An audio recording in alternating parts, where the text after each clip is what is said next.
जी अस्सलाम वालेकुम स्टूडेंट्स। जैसा कि आज हमने कमिटमेंट की थी कि एक लेक्चर रिकॉर्ड करके आपको देंगे on the topic of long term finance. तो लॉन्ग टर्म फाइनेंस के अंदर आज जो बात करनी थी ना हमने क्लास में भी, वो बात करनी थी आपके types of long term finance options के ऊपर के लॉन्ग टर्म फाइनेंस ऑप्शन कौन कौन से हैं। तो जो हमारा बात करने का एक्चुअल टॉपिक था वो था लॉन्ग टर्म फाइनेंस से हमने शुरू कर दिया हुआ था। हमें अब इसके अंदर जो चीज़ ज़ेरे बहस लानी थी वो ये थी कि लॉन्ग टर्म फाइनेंस के हमारे पास ऑप्शंस कौन कौन से हैं।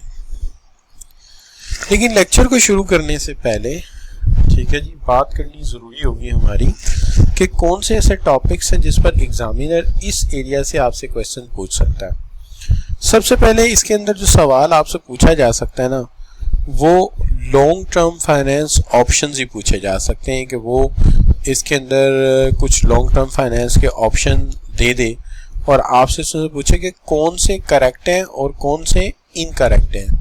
तो ये एक तरीका हो सकता है एमसीक्यू पूछने का। अच्छा, दूसरा एमसीक्यू पूछा जा सकता है आपसे बॉन्ड के हवाले से। इसका कोई भी एस्पेक्ट पूछा जा सकता है, लेकिन ज़्यादातर ये कि बॉन्ड के इशूअर क्या होते हैं और इसके एडवांटेजेस और डिसएडवांटेजेस का कॉम्बिनेशन बनाया जा सकता है।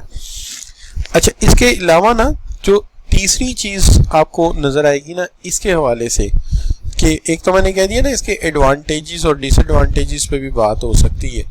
अच्छा, फिर एक बहुत ज़रूरी बात और भी है, वो ये कि वाइंड अप करते हुए आज के टॉपिक को, ये एरिया बड़ा अहम है जिस पर एमसीक्यूज बन सकते हैं। डिफरेंस इन लॉन्ग टर्म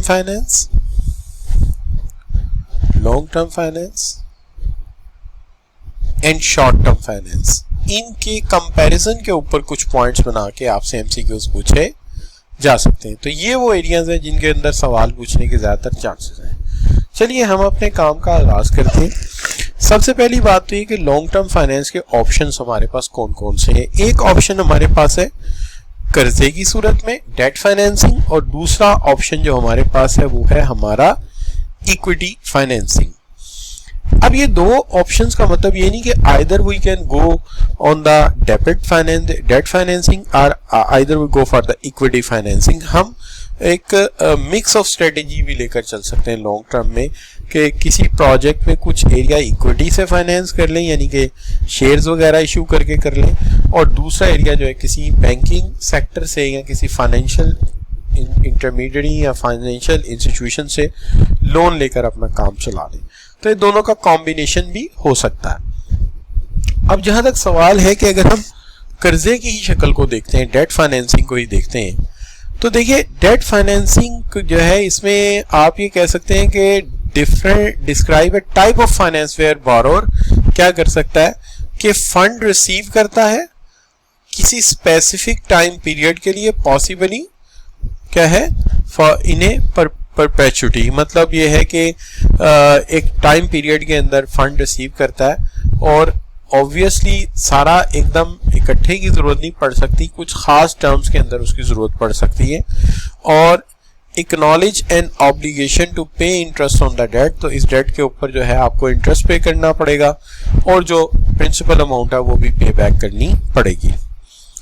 और फिर आप जो है वो एक ऐसी भी सूरत हो सकती है कि आप एक कर्जा लें और उस पर इंटरेस्ट देते रहें और उसको पे बैक करें उसके मेच्योरिटी के आने के ऊपर, जैसे बॉन्ड्स की शक्ल में हो सकता है। तो लिहाजा लेकिन अगर आप सम अप करें तो जो बात मैं कहनी चाहता हूँ वो ये है कि हम ये फंड्स रिसीव कर लेते हैं एक स्पेसिफिक पीरियड ऑफ टाइम के लिए, उसके नतीजे में हमें इंटरेस्ट पे करना है और प्रिंसिपल अमाउंट पे करनी है at the time of maturity. तो टाइम ऑफ मेच्योरिटी में हमें लेके चलना है। इसकी चंद एक एग्जांपल्स हैं, उसके अंदर एक लॉन्ग टर्म फाइनेंस है, एक बॉन्ड्स है और एक फाइनेंस लीज है, ये दो चीजें। अब जब आप बात करेंगे बॉन्ड्स के ऊपर, चूंकि जब मैं बात करूंगा टर्म लोन्स की, तो जो टर्म लोन्स है वो हम कवर कर चुके हैं, particularly refers to section on the bank loans के अंदर हम इसको कवर कर चुके हैं। अब जहां तो टर्म लोन तो बैंक लोन वाला है ना, वो तो आप पहले ही कवर कर चुके हैं कि बैंक से जो लोन हम लेते हैं। लेकिन जो बॉन्ड्स का मामला है, बॉन्ड्स एक कह सकते हैं इंस्ट्रूमेंट है, एक सर्टिफिकेट है जो इश्यूअर जो है इशूअर एक्चुअली वो है जो बोरो कर रहा है। कि फर्ज करें अब हमारी कंपनी है लेट्स से यूनिलीवर, और हमें अपने प्रोजेक्ट के लिए पैसे चाहिए तो हम इशू कर रहे हैं, तो बोरोर तो हम हुए ना, फिर तो वी आर द बोरोर और हम ही इशूअर हैं। और जो इसे खरीद रहा है बायर, एक्चुअली वो हमें कर्ज देने वाला है, यानी वो लेंडर है। ठीक है, तो जो इशू कर रहा है एक्चुअली बारो वो कर रहा है, और जो उसको खरीद रहा है एक्चुअली कर्जा वो दे रहा है। ठीक है जी, तो इसके अंदर कौन कौन इसको इशू करता है? तो आमतौर पे आपने गवर्नमेंट का तो नाम सुना ही होगा, गवर्नमेंट बॉन्ड इशू करती है, लेकिन बहुत सारे मुल्क हैं जहां पे लोकल बॉडी भी जो है इशू कर देती है। हमारे मुल्क में इसकी एग्जांपल जो है वो वफदा बॉन्ड की है। ठीक है, और कॉर्पोरेट सेक्टर भी कर सकता है, कॉर्पोरेशन भी कर सकती है, तो वफदा बॉन्ड उसकी एग्जांपल है। लेकिन बाज मुल्कों में जो म्यूनिसिपैलिटीज हैं वो भी बॉन्ड इशू करके पैसा इकट्ठा कर लेती हैं और उससे अपने प्रोजेक्ट्स को फाइनेंस कर लेती हैं। तो ये इसके इशूर हो सकते हैं। तो बॉन्ड का इशूअर जो होता है वो है जो कर्जा ले रहा है, और उसका जो बायर है एक्चुअली वो इसके अगेंस्ट एक प्राइस पे करके इसे परचेज कर लेता है, और उसको इसके अगेंस्ट जो है एक इंटरेस्ट मिलता रहता है, और मेच्योरिटी आने पर उसको जो है उसकी प्रिंसिपल अमाउंट वापस कर दी जाती है। लेकिन बाज कंपनीज जो बॉन्ड इशू करती हैं अक्सर वो उसको बाद में कन्वर्ट कर देती हैं शेयर्स की शक्ल में। तो ये भी एक तरीका होता है इसको आगे चलाने का। तो ये हो गया हमारा बॉन्ड वाला मामला। अब जब आप बॉन्ड वाले मामले में आते हैं, जाहिर है इसके कुछ एडवांटेजेस हैं। मिसाल के तौर पे एडवांटेजेस क्या हैं? पहली बात तो ये है कि fixed rate bond pays a regular interest rate, ठीक है जी, और coupon rate of return to the investor. तो इन्वेस्टर को फिक्स्ड रेट ऑफ रिटर्न जो है वो मिलता रहता है, और उसको कूपन रेट ऑफ इंटरेस्ट कह लीजिए मिलता रहता है। दूसरा, ये लेस रिस्की है as compare to equity stock financing, चूंकि स्पेसिफिक मेच्योरिटी के ऊपर आपको इसकी जो प्राइस है वो भी वापस मिल जाएगी और इंटरेस्ट आप अलहदा अर्न कर चुके होंगे। लेकिन स्टॉक की सूरत में ये होता है, आप जब शेयर खरीदते हैं तो कंपनी लॉस में गई तो आपका नुकसान भी होगा, रिस्क ज्यादा होगा। ठीक है जी, और अगर हो सकता है कंपनी कम अर्न करे तो डिविडेंड कम कर दे, या डिविडेंड को मुअत्तल कर दे, कैंसिल कर दे, ये भी हो सकता है। लेकिन यहां पे आपको फिक्स्ड अमाउंट जो है वो मिलती रहेगी। Most bonds are universally rated by credit rated agencies. खरीदार को एक फायदा ये भी एडवांटेज ये है कि जो मुख्तलिफ क्रेडिट रेटिंग एजेंसीज हैं उन्होंने हर बॉन्ड का जो रेटिंग है वो निकाला होता है, जिसके अंदर इनकी एक रैंकिंग लिस्ट होती है, तो वो वहां से देखकर खरीद सकता है कि वो किस हालत का कैसा बॉन्ड खरीद रहा है। और ये जो बॉन्ड है, convertible bonds can be converted into equity share after specific period of time. ये मैंने आपसे पहले भी बात की है कि कुछ कन्वर्टेबल बॉन्ड्स होते हैं कि कंपनीज बाज़ वक़्त अपने शेयर्स को महफूज रखती हैं, ज़्यादा इशू नहीं करती, लेकिन किसी वक्त ऐसा हो जाता है कि कंपनीज जो है वो क्या करती हैं कि मेच्योरिटी के ऊपर आपको प्रिंसिपल अमाउंट देने की बजाय शेयर ऑफर कर देती हैं कि आप उस कंपनी के शेयर्स खरीद सकते हैं और फिर आप शेयर होल्डर बन सकते हैं। अच्छा, in the event of bankruptcy के अगर फर्ज करें कंपनी बैंकरप्ट हो जाती है तो स्टॉक होल्डर को पैसे बाद में मिलेंगे, लेकिन बॉन्ड चूंकि कर्जा है लिहाजा इसका जो पेइंग राइट है या इसका जो रिसीविंग राइट है वो पहला है, तो इसको सबसे पहले दिया जाएगा। यानी कंपनी बैंकरप्ट हो गई, लिक्विडेट किया गया, उसकी बिल्डिंग को, उसकी मशीनरी को, इक्विपमेंट को, आपको एज अ बॉन्ड होल्डर पहले ही पैसे दे दिए जाएंगे एज कंपेयर टू अदर्स। और फिर उसके बाद ये provide a medium and long term financing, और ये हमें दोनों तरह की ऑप्शन देती है, मीडियम टर्म भी और लॉन्ग टर्म भी। ठीक है जी। अच्छा, और फिर उसके बाद cheaper financing compare to bank debt. Bank debt की निस्बत ये थोड़ा सस्ता है इसलिए कि इसके अंदर बैंक कई तरह की शराइत भी रखता है, कई तरह के और मामला है। ज़ाहिर है इंडिविजुअल बॉन्ड बायर जो है वो इतनी ज़्यादा रिस्ट्रिक्शंस नहीं रख सकता, वो रेटिंग की बुनियाद पे आपके पास आएगा। फिर आप आ जाते इसके डिसएडवांटेजेस की तरफ। तो देखिए मसला ये है कि फिक्स्ड रेट ऑफ बॉन्ड में have interest rate risk exposure in environment where market interest rate is rising. जहां market rate of interest rising हो रहा है कि फर्ज कीजिए आपने बॉन्ड पे 4% पे आपने ये खरीद लिया कि आपको 4% रेट ऑफ इंटरेस्ट मिलेगा, लेकिन एट दैट टाइम मार्केट में ये 8% हो गया तो आपको 4% का नुकसान हो रहा होगा, क्योंकि आपने तो फिक्स पे बेच दिया और मार्केट में इंटरेस्ट रेट फ्लक्चुएट होने की वजह से बढ़ भी सकता है और उससे ज्यादा भी हो सकता है। कम होने की सूरत में फायदा है, लेकिन अगर ज्यादा हो गया तो आपको नुकसान होगा। देखिए यहाँ पे ये बड़ा इंपॉर्टेंट है कि आपने जिसका बॉन्ड खरीदा है उसकी क्रेडिट वर्थीनेस इंपॉर्टेंट है, ठीक है। ये भी चांस है कि आपने जिसका बॉन्ड खरीदा है वो कंपनी बैंक डिफॉल्ट हो जाती है और उसके एसेट्स भी इतने नहीं निकलते कि वो आपके पैसों को पे बैक कर सके, तो इस सूरत में आपका नुकसान भी हो सकता है। बॉन्ड जो है इसमें इन्फ्लेशनरी रिस्क भी होता है। इन्फ्लेशनरी रिस्क इस तरह से होता है कि हम ये बात जानते हैं कि अगर फर्ज करें 4% रेट ऑफ इंटरेस्ट पे हमने खरीदा और इन्फ्लेशन हो गया 6%, तो हमें 2% का नुकसान है। क्यों? कि जो पैसा हमने लगाया उसमें 4% मिल रहा है और उस पैसे की अपनी वैल्यू 6% नीचे जा रही है, तो इस तरह 6% का हमें नुकसान हो रहा है। एंड क्रिएट क्या है? Commitment of cash payment, interest principal, therefore liquidity risk तो रहेगा ही, क्योंकि पैसा जो है वक्त आने पे लाजमन देना पड़ेगा कंपनी को। लेकिन अगर उन्होंने शेयर्स इशू किए होते हैं तो वो इसमें इतने रिजिड ना होते। क्यों? चूंकि ऐसी सूरत में जब कंपनी ने शेयर्स इशू किए होते हैं और वो किसी लॉस में चली जाती है तो उसके लिए ज्यादा बड़ा मसला नहीं होता। वो ये कर सकती है कि वो जो है डिविडेंड को कैंसिल कर दे, डिले कर दे या कम कर दे, लेकिन यहाँ पे एक फिक्स रेट ऑफ इंटरेस्ट पे करना जरूरी होता है। और required to maintain financial and non financial caveats such as maintain certain ratios, तो कुछ सर्टन रेशियोज बरकरार रखनी पड़ती हैं जो कि रिक्वायरमेंट होती हैं, जो कि अथॉरिटी है अपर लेवल पे कि आप इन्वेस्टमेंट में रेशियोज को कुछ खास लेवल से ज्यादा चेंज नहीं कर सकते और वो एसेट्स और वो रिजर्व उसी तरह से चलाने जरूरी होते हैं। तो ये हम बात कर रहे थे इसके डिसएडवांटेजेस के ऊपर। अब आगे आ जाते हैं तो आ जाता है आपका फाइनेंसिंग लीज या फाइनेंस लीज।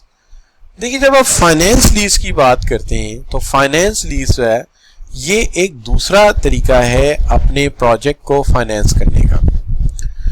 इसके अंदर आप एक एसेट खरीदने के लिए फाइनेंसर को कहते हैं कि ये एसेट हमें खरीदना है और आप उसका रेंट पे करते हैं on agreed period of time. Financing lease के अंदर एक जो एडवांटेज ये होता है कि मोर और लेस एवरी डील के अंदर आपको इन द एंड वो एसेट खरीदने का राइट भी आपके पास होता है, आप उसको खरीद भी लेते हैं। तो कहता है finance lease in other way of providing finance where effectively a leasing company buys asset for the user and rent it to them, फिर उसी को वो रेंट कर देते हैं। और कहता है कि lease type run in the lessors transfer R risk and reward associated with the asset to lessee for before the lease agreement expires। तो सारे के सारे जो रिस्क हैं वो ट्रांसफर कर देते हैं लेसी की तरफ और the ownership could be transferred at the expiry of the lease agreement with mutually agreed term। तो ओनरशिप ट्रांसफर कर दी जाती है म्यूचुअली एग्रीड टर्म्स के ऊपर। तो अब इसके अंदर आप ये कह सकते हैं, तो देखिए आप जब बात करते हैं ना लेसी, तो लेसी को आप ये कह सकते हैं कि ये हमारा, यानी अगर फर्ज करें मैंने एलाइट बैंक से जाके कहा कि मुझे एक जो है क्यूबा टाइप की प्रिंटिंग मशीन ले दो, उसने मुझे ले दी, तो वो कुछ ऐसा कॉन्ट्रैक्ट लिखेगा कि मैं उसका, वो मुझे मशीन लेकर दे दी, तो मैं किरायादार हो गया ना, तो मैं एज अ किरायादार हूँगा। लेकिन वो जब कॉन्ट्रैक्ट लिखेगा तो वो बहुत सारे रिस्क एंड रिवॉर्ड ट्रांसफर कर देगा एसेट के मुझे किरायादार होने के नाते लीज एग्रीमेंट में। जैसे उसने मशीन खरीदी ही मेरे लिए, तो वो कॉन्ट्रैक्ट में लिखेगा कि इसकी मेंटेनेंस तुम्हारी जिम्मेदारी होगी, अगर ये कोई टूट फूट हुआ तो हो सकता है ये तुम्हें ही करवाना पड़े, तो बहुत सारी चीजें वो मेरे जिम्मे लगा सकता है। अंदाजन वो सारी चीजें कि अगर मैं वो अपनी भी खरीदता अपने पैसे से तो वो जिम्मेदारी मेरी ही होती, लिहाजा वो इस तरह की कुछ जिम्मेदारियां मेरे ऊपर डाल सकता है। और ये एक वाइड स्प्रेड कॉन्ट्रैक्ट हो सकता है कि जैसे किसी यूनिवर्सिटी को कंप्यूटर चाहिए, इलेक्ट्रॉनिक इक्विपमेंट चाहिए, किसी बड़ी टेक्सटाइल मिल को कोई प्लांट चाहिए, कोई टेक्नोलॉजिकल इक्विपमेंट चाहिए, तो ये सारे मुआहदे इसके अंदर हो सकते हैं। तो इसको हम कहते हैं फाइनेंस लीज। अब जब फाइनेंस लीज की बात करते हैं तो सबसे पहली बात है लिक्विडिटी की, जो इसके एडवांटेज में आती है कि इससे आपको जो एसेट चाहिए था वो आपने लीज करवा लिया और जो आपके अपने एसेट थे वो आपके पास बच गए। तो asset without investing company funds, तो कंपनी फंड्स तो आपके पास रह गए, तो कंपनी फंड्स में आपको कोई मसला नहीं, वो आपकी जात की तक रह गई, आपके बिजनेस तक रह गए। तो इस तरह आपने अपनी लिक्विडिटी को बढ़ा लिया, लेकिन इसके अगेंस्ट ये जरूर है कि आपको इंस्टॉलमेंट जो देनी है वो मंथली देनी है, इकट्ठी कीमत भी नहीं देनी। अच्छा, फिर rental cost is a fix cost over a specific period of time. तो ये रेंटल कॉस्ट है even if interest rate is rise, तो तब भी एक फिक्स कॉस्ट होगी आपके लिए, जो कि आप ऑन एन एवरेज जब यूनिट्स पर डिवाइड करेंगे तो माइट भी ये बहुत छोटा सा हिस्सा बने अगर आप बड़े पैमाने पे प्रोडक्शन कर रहे हैं। टैक्स एडवांटेज ये है कि जो भी रेंटल अमाउंट आप पे करेंगे लीज एग्रीमेंट के तहत वो टैक्सेबल नहीं होगी, प्रॉफिट टैक्सेबल होता है और जो कर्जा वापस देना होता है वो टैक्सेबल नहीं होता। अच्छा, और फ्लेक्सिबिलिटी आ जाएगी कि customize repayment structure are available, और वो टेलर किया जा सकता है कंपनी के कैश फ्लो के मुताबिक। आप चाहें तो आप क्वार्टरली इंस्टॉलमेंट ले लें, आप चाहें तो आप हाफ ईयरली ले लें, आप चाहें तो आप मंथली ले लें। तो आपका जो इंस्टॉलमेंट प्लान है वो आपकी नीड के मुताबिक हो सकता है। अब जहां तक सवाल है रीपोजेशन, तो कहता है lease agreement is secured against the asset in case of non payment asset में भी रीपोजेस्ड, कि अगर आपने कॉन्ट्रैक्ट को नहीं निभाया, आपने इंस्टॉलमेंट नहीं पे की, ड्यू अमाउंट या टर्म पेमेंट नहीं दी उसकी, तो वो आपसे छीन लिया जा सकता है, लॉकआउट किया जा सकता है या आपसे ले जाया जा सकता है। क्रेडिट रेटिंग, अगर नॉन पेमेंट हो गई तो आपकी नेगेटिव रेटिंग आ जाएगी क्रेडिट रेटिंग में, ठीक है, और दोनों की, बिजनेस की भी और उसके गारंटर की भी। तो फिर आइंदा के लिए आपको लोन लेने में प्रॉब्लम हो सकती है। तो दो प्रॉब्लम हुए ना, अगर टर्म पेमेंट ना हुई तो पोजेशन दूसरे ले जाएंगे, वो जो पिछला उसका जो एक्चुअल मालिक है जिसने हमें किराए पे दिया है वो उसको वापस ले सकता है, और फिर दोनों, मेरी कंपनी जिसने वो किराए पे लिया है, लीज करवाया है, और वो जिसने मेरी गारंटी दी है, दोनों का क्रेडिट रेटिंग खराब होगा इससे, ठीक है जी। लीगल ऑनरशिप जो है इसकी वो हमारी नहीं होगी। लीगल ऑनरशिप जब तक हम इसको फाइनल एंड तक कॉन्ट्रैक्ट को लेके नहीं जाते और फाइनल निगोशिएशन टर्म के ऊपर इसको खरीद नहीं लेते, ये मालिक बहरहाल वही रहेगा जो इसको फाइनेंस करने वाला बैंक है या फाइनेंशियल इंस्टीट्यूशन है। तो there are certain condition caveats they need followed the finance lease such as maintain certain mileage auto overall. तो उस लीज एग्रीमेंट के अंदर कुछ ऐसी भी कैपेसिटी हो सकती है, ऐसी भी कंडीशंस हो सकती हैं कि जी आप अगर गाड़ी ले रहे हैं तो आप 1 साल में इससे ज़्यादा माइलेज ऐड नहीं करेंगे। अगर प्लांट ले रहे हैं तो उसके अंदर भी कोई आवर्स ऑफ यूजेज हो सकता है कि ऐसा ना हो कि आप 3 साल का लीज करवा रहे हैं या 7 साल का लीज करवा रहे हैं, फाइनेंस लीज करवा रहे हैं, और आप उस इक्विपमेंट को दिन रात चला के 2 साल में फारिग कर दें, तो ऐसा भी वो करने नहीं देंगे। तो ये कुछ इसके साथ कंडीशंस लग सकती हैं। तो ये हो गया आपका लीज एग्रीमेंट वाला मामला। अब आ जाते हैं कि एक चीज होती है आपकी difference between finance lease and operating lease.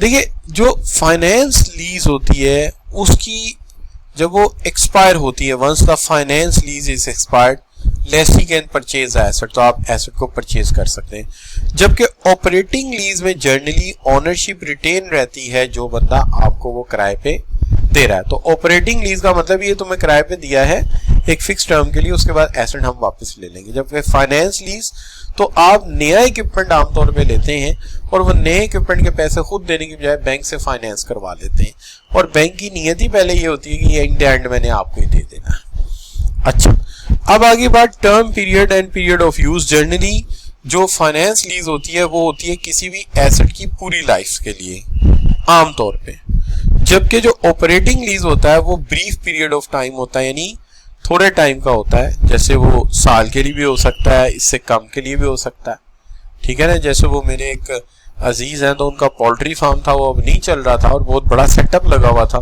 तो उन्होंने क्या किया, उन्होंने किसी बड़े ग्रुप को वो जो है वो ऑपरेटिंग लीज पे दे दिया है 2 साल के लिए। अब 2 साल बाद जाहिर है वो उसको वापस ले लेंगे। अब वो वहाँ के सारे इक्विपमेंट को यूज करेंगे, जो उसकी गाड़ियाँ हैं, जो उसके वेइंग मशीन्स हैं, जो वहाँ पे कूलिंग सिस्टम है, वो वहाँ पे जो हेचरी की मशीन है वो सारी यूज करेंगे वहाँ पे वो। अच्छा, अब आ जाए आप एक accounting treatment. Finance lease included as an asset on the balance sheet के ऊपर ये एसेट के तौर पे आता है, जबकि operating lease treated as the off balance sheet item, तो वो ऑफ बैलेंस शीट आइटम होती है और वो आपकी चूंकि किसी भी तरह ओनरशिप में नहीं आनी, तो लिहाजा वो ऑफ बैलेंस शीट रहती है, जबकि ये आपकी बैलेंस शीट में एज एन एसेट ऐड हो जाती है कि आपका एसेट है। Accounting standard provide some quantitative criteria classify lease between operating lease and the finance lease as follows. Finance lease term is at least 75% estimated as the economic life of the asset. However, operating lease is considerably less than the economic life of the equipment. कि जो accounting standard है वो ये कहते हैं कि जो हमारी फाइनेंस लीज है इसके अंदर जो एसेट है उसकी इकोनॉमिक लाइफ या उसकी जो लाइफ है उसका 75% इकोनॉमिक लाइफ का जो है या वर्किंग लाइफ का जो है वो काउंट फॉल होता है कि ये आपके पास ही है और आपके यूज में ही है, टर्म किया जाता है। जबकि ऑपरेटिंग लीज कभी भी इसकी लाइफ को इतना लंबा काउंट नहीं करता, क्योंकि वो चंद माह, साल या चंद महीनों तक भी हो सकता है। लेकिन जो आपका फाइनेंसिंग लीज है वो एज यूजुअल जैसे कि हम आम एसेट्स को ट्रीट करते हैं, जो हम खरीदते हैं अपने फंडिंग से भी, उसके अंदर जिस तरह ट्रीटमेंट होता है कि हम समझते हैं कि जो इसकी एक्चुअल लाइफ है उससे 75% तो कम बेशी लाजमी काम करेगा, उससे ज़्यादा भी कर सकता है, लेकिन हम कंसीडर ऐसे करते हैं। Present value of finance lease payment is at least 90% of assets value, के आम तौर पे जो प्रेजेंट वैल्यू होती है वो at least 90% of the asset value के बराबर चली जाती है, जबकि ऑपरेटिंग लीज में आपको पता है कि वो चीज आपकी अपनी होनी ही नहीं है। टर्मिनेशन में भी फर्क है कि जो किरायादार है lessee terminate the operating lease even at short notice कि भाई बस मैं घर छोड़ के जा रहा हूँ, मुझे तुम्हारा घर पसंद नहीं, ये मशीन मैं छोड़ रहा हूँ भाई, ये मुझे पसंद नहीं है, ये तुम उठा के ले जाओ, ये जनरेटर अपना ले जाओ, मैंने कहा था 2 साल का लेकिन मुझे नहीं चाहिए, 2 महीने मैंने चला लिया, मेरे काम का नहीं, तुम ले जाओ। जबकि फाइनेंस लीज होती है उसको आप टर्मिनेट नहीं कर सकते इस तरह से, क्योंकि बैंक ये कहेगा कि ये जो वॉल्वो का जनरेटर है ये तो खरीदा ही तुम्हारे लिए गया था, तो हमें तो किसी और के लिए चाहिए ही नहीं है, लिहाजा इसको तुम ऐसे टर्मिनेट नहीं कर सकते। उसका मुआहदा भी जरा इस मामले में रिस्ट्रिक्टेड होता है। हाँ, यहाँ ऑपरेटिंग लीज फायदा दे जाती है कि नई काम का तो उठवा दिया। Running cost and administration, finance lease होता है लेसी रिस्पॉन्सिबल होता है इंश्योरिंग मेंटेनेंस ऑफ इक्विपमेंट, जैसे मैंने शुरू में कहा था कि इसकी मेंटेनेंस पीरियोडिकली इंस्टॉलमेंट ये आपकी जिम्मेदारी है। लेकिन ऑपरेटिंग लीज में अक्सर आप ये कहते हैं कि ये जनरेटर तुमने बाहर रखा है, इससे तुम मेरे जो है ये जनरेटर प्लांट को चलाओगे, मेरे कॉलेज को चलाओगे, लेकिन अगर खराब हो गया ना तो लेके चले जाना और मुझे दूसरा ला के रख देना यहाँ पे, और इसकी जो मेंटेनेंस है ना वो जैसे ही वो खराब होगा मैं फोन करूंगा, ओ यार ये उठा के ले जाओ अपना मुर्दा, ये तो जनाब काम नहीं कर रहा, या ये ले जाओ तुम्हारा जनरेटर खराब हो गया, आके इसको ठीक करो, इसका जो बदलना है बदल के मुझे वापस करो। तो इस तरह से काम करता है ऑपरेटिंग लीज। अब देखिए हम बात कर रहे थे कि ये इसके एडवांटेजेस क्या हो सकते हैं। Advantages of long term debt financing, long term debt financing के एडवांटेज क्या हैं।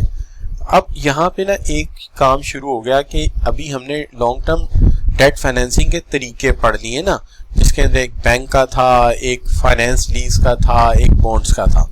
अब इज्तिमाई तौर पे कलेक्टिवली तो उसके एडवांटेज देखने हैं ना तीनों के, तो उसमें एक एडवांटेज तो ये है कि coincide with the long term strategy, कि जो हमारा लॉन्ग टर्म फाइनेंस होता है वो हमारी लॉन्ग टर्म स्ट्रेटेजी के एन मुताबिक हो सकता है। क्योंकि लॉन्ग टर्म स्ट्रेटेजी हम कितनी देर के लिए बनाते हैं, आप सब बच्चे जानते हैं, 3 साल के लिए या 5 साल या इससे ज्यादा के लिए।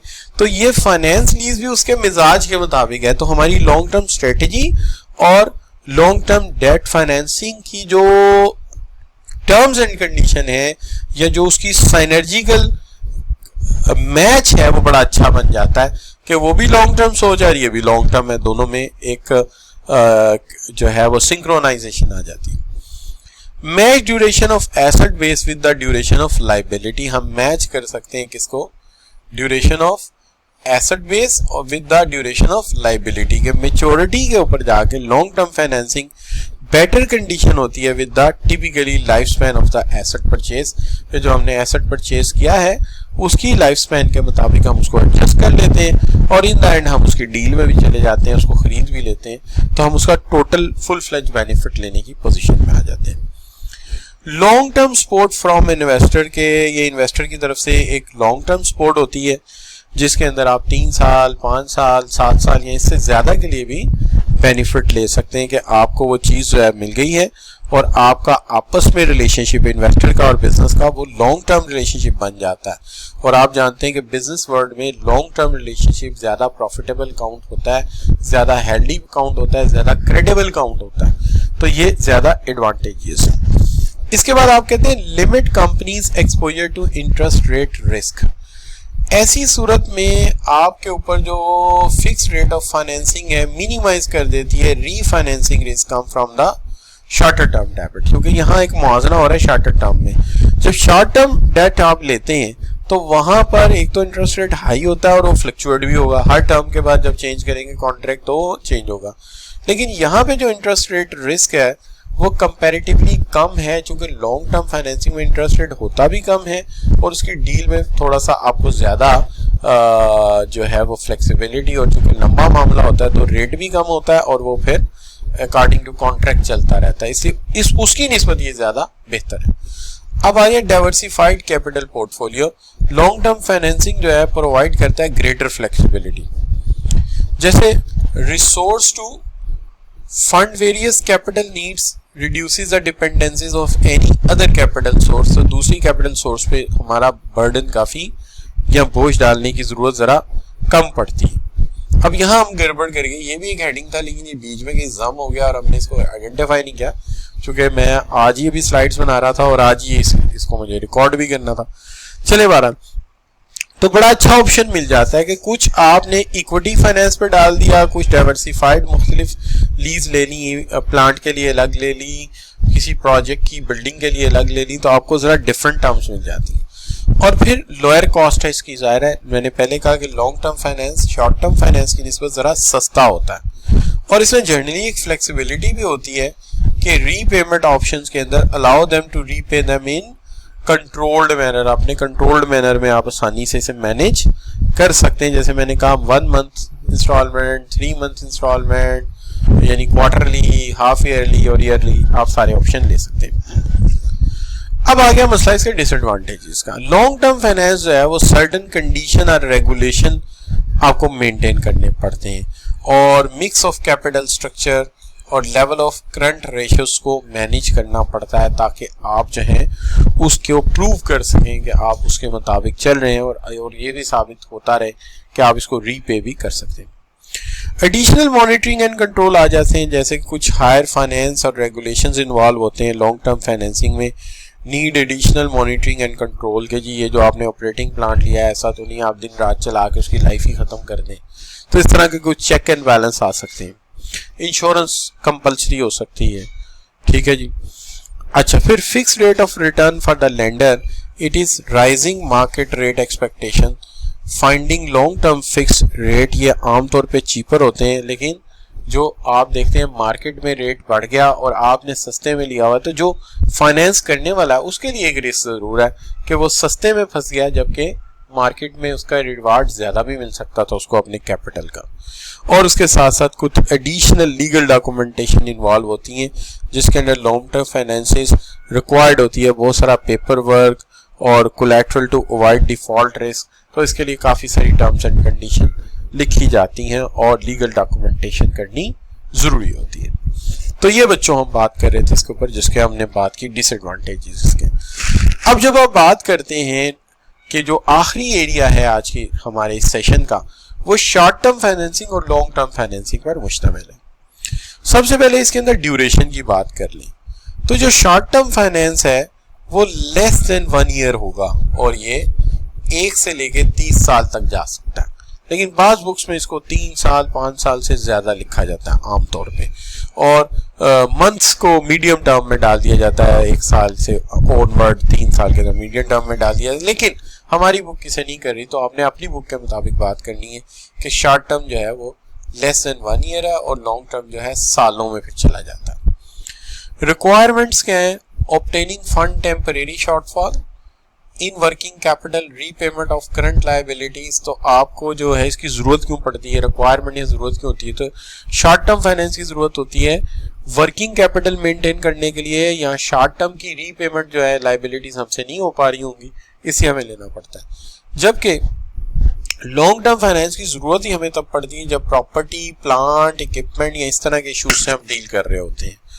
और जहां तक सवाल है कोलैटरल्स का, तो मतलब यह है कि do not create a charge on the assets of the company. ये एसेट ऑन द कंपनी पे चार्ज नहीं होता, ये आपका कंपनी का क्रेडिबिलिटी के ऊपर ही मिल जाता है।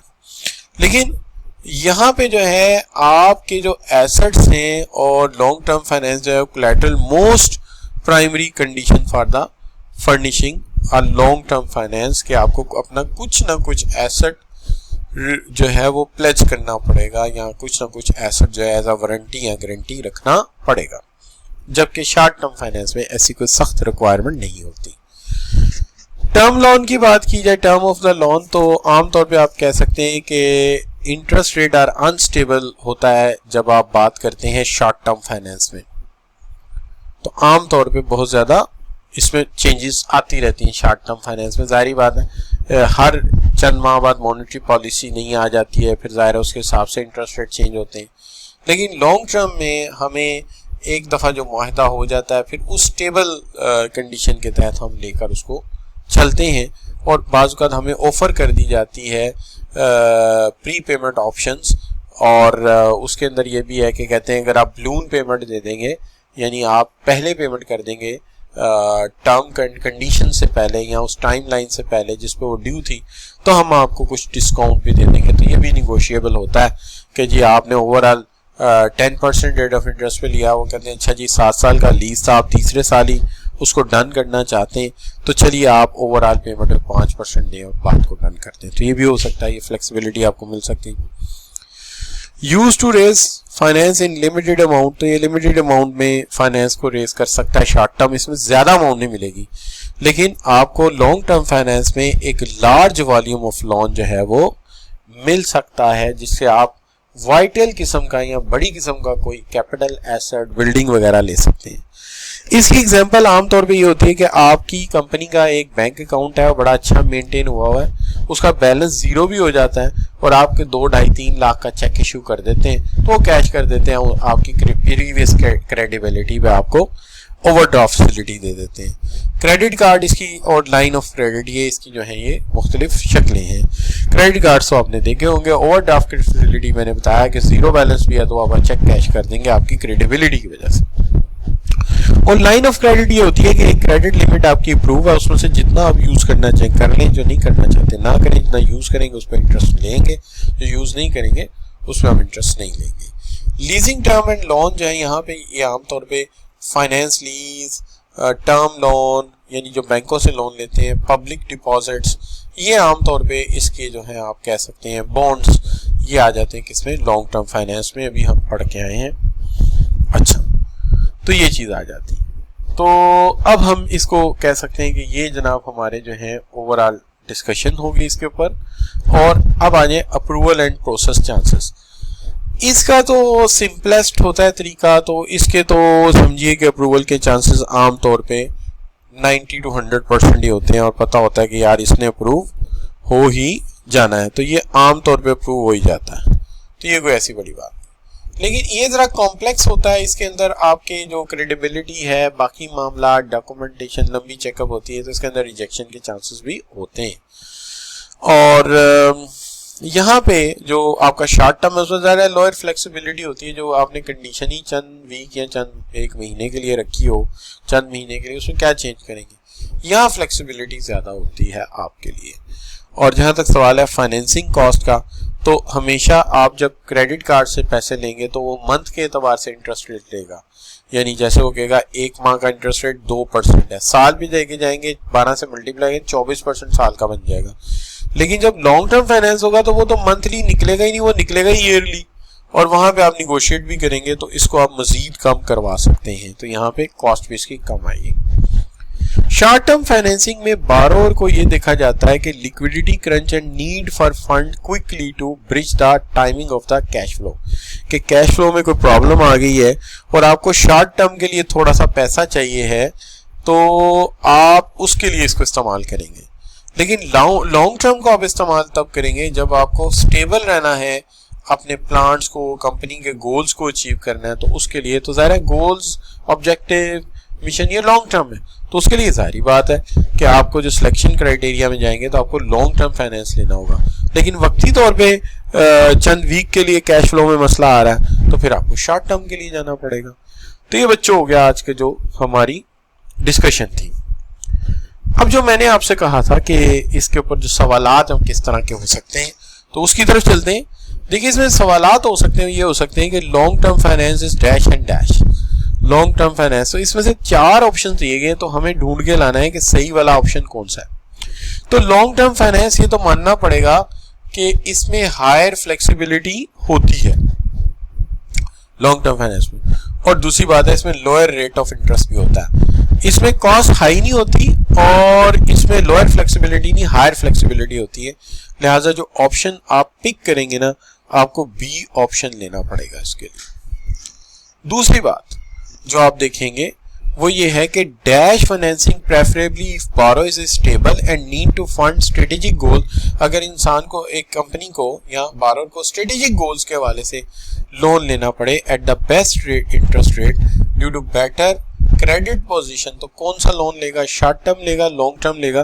तो अभी थोड़ी देर पहले आपसे बात हुई थी कि mission, goals, objective long term के लिए होते हैं और इसके लिए लॉन्ग टर्म लोन की जरूरत पड़ेगी, तो इसलिए यहाँ पे ऑप्शन जो आएगा वो लॉन्ग टर्म आएगा। तीसरा सवाल आपके साथ, फाइनेंसिंग प्रेफरेबली, अच्छा आप इन तीनों सवालों में होना ही चाहिए कि आपको फौरन मेरी बात नहीं सुन लेनी चाहिए, आपको पॉज करना चाहिए स्क्रीन को और पहले ऑप्शन सोचना चाहिए कि मेरे नजदीक ऑप्शन कौन सा है, फिर चला दें मूव क्लिप को तो आपको ऑप्शन पता लग जाएगा। Dash financing preferably borrow is in liquidity crunch, वो लिक्विडिटी क्रंच में है, need funds quickly to bridge the timing of cash flow, तो कैश फ्लो में मसला आया, तो जब कैश फ्लो में मसला आएगा और वो भी किसके लिए, शॉर्ट टर्म क्रंच आता है, हमेशा लिक्विडिटी, बारोर को लिक्विडिटी में मसला आ रहा है, उसे जल्दी से जो है वो चाहिए है क्रंच, तो जब लिक्विडिटी में ऐसा मसला आता है तो ऐसी सूरत में कौन से टर्म्स यूज करेंगे आप, शाबाश, यू विल यूज द शाबाश विच यू यूज द, तो आप यूज करेंगे the preferably if borrowed is liquidity crunch and need funds quickly to bridge the gap, तो ऐसी सूरत में आप जो यूज करेंगे, आप यूज करेंगे शॉर्ट टर्म फाइनेंस यूज करेंगे। तो चलिए ये बात हो गई। अब देखिए बात आ जाती है क्वेश्चन नंबर 4 पे, long term financing is having, long term financing में क्या होता है ऐसा, तो आप कहते हैं long term financing simple and fast process, नहीं लॉन्ग टर्म नहीं, शॉर्ट टर्म फाइनेंसिंग जल्दी हो जाती है, long term financing complex and slow होती है और स्लाइटली हार्डर होती है और चांसेस ऑफ अप्रूवल भी इसमें कम होते हैं, और ये सिंपल एंड स्लो ये भी इसके अंदर नहीं आएगा, तो B is the correct option, तो बी इसका करेक्ट ऑप्शन बनेगा। अब आ जाइए 5th क्वेश्चन पे, short term financing is having, क्या लिखेंगे जी, हम लिखेंगे obtain to fund temporary shortfall, temporary shortfall खुद ही बता रहा है कि वर्किंग कैपिटल में थोड़ा सा शॉर्टफॉल आया है करंट लाइबिलिटी में, लॉन्ग टर्म लाइबिलिटी में नहीं, तो ये शॉर्ट टर्म होगा। ऑब्टेन फंड टू ग्रोथ, नहीं ग्रोथ की जब बात आएगी प्रॉपर्टी प्लांट की, ये लॉन्ग टर्म होगा। Interest rate are unstable and vulnerable in inflationary forces, तो ये चेंज हो जाता है क्योंकि ये शॉर्ट टर्म होता है, तो हर टर्म के बाद इंटरेस्ट रेट चेंज हो सकता है, लिहाजा ये शॉर्ट टर्म की बात हो रही है। इंटरेस्ट रेट आर स्टेबल जो होता है लॉन्ग टर्म के लिए होता है, लिहाजा ये भी नहीं हो सकता, तो हमारे लिए जो ऑप्शन आइडियल रहेगी वो ए रहेगी, जिसके अंदर ये ऑप्शन ठीक है, ये ऑप्शन ठीक है, बाकी दोनों लॉन्ग टर्म के हैं। अब आ जाइए आप advantages of long term financing, long term finances के एडवांटेजेस कौन से हैं। तो देखिए advantages on long term financing के जो हो सकते हैं, तो यहाँ हमने इस सवाल में लिख दिया कि क्या इसके एडवांटेजेस हो सकते हैं, लेकिन यहाँ साथ ये भी लिखना चाहिए कि हमें इसमें से डिफरेंट ऑप्शन ढूंढना है, एक्सेप्शन ढूंढनी। तो ये coincide with long term strategy, ये भी एडवांटेज है। Match with duration and asset based duration, ये भी ठीक है। Long term support of investor, ये भी अच्छी बात है। एडिशनल लीगल डॉक्यूमेंटेशन, ये एडवांटेज नहीं है, ये डिसएडवांटेज है। लिहाजा सवाल ये होगा कि इसमें से डिफरेंट कौन सा है। तो डी जो है तीनों से मुख्तलिफ है, 3 एडवांटेज है और 1 डिसएडवांटेज है। अच्छा बच्चों, अब आगे बात, bonds are long term debt instrument involving 2 parties, एक बारोर जो इशूअर है और एक लेंडर जो उसका खरीदार है और इन्वेस्टर है। बारोर्स कैन बी, बारोर्स कौन हो सकता है इसमें से, यानी बेचने वाला कौन कौन हो सकता है, बारोर। इशूअर कौन कौन हो सकता है, गवर्नमेंट हो सकती है, पाकिस्तान में भी होती है आमतौर पे, लोकल बॉडी कई मुल्कों में होती है, और एक कॉर्पोरेशन भी हो सकती है। लिहाजा ऑल ऑफ अबव इसकी ऑप्शन होगी। तो होप आपको यहाँ तक मेरी बात समझ आई होगी, लेक्चर आपको क्लियर समझ आया होगा और ये आपके लिए बेनिफिशियल रहेगा। ज़रूर कमेंट्स कीजिएगा और मुझे बताइएगा कि ये एफर्ट किस हद तक कामयाब रही। Thank you very much for joining. अल्लाह हाफिज़।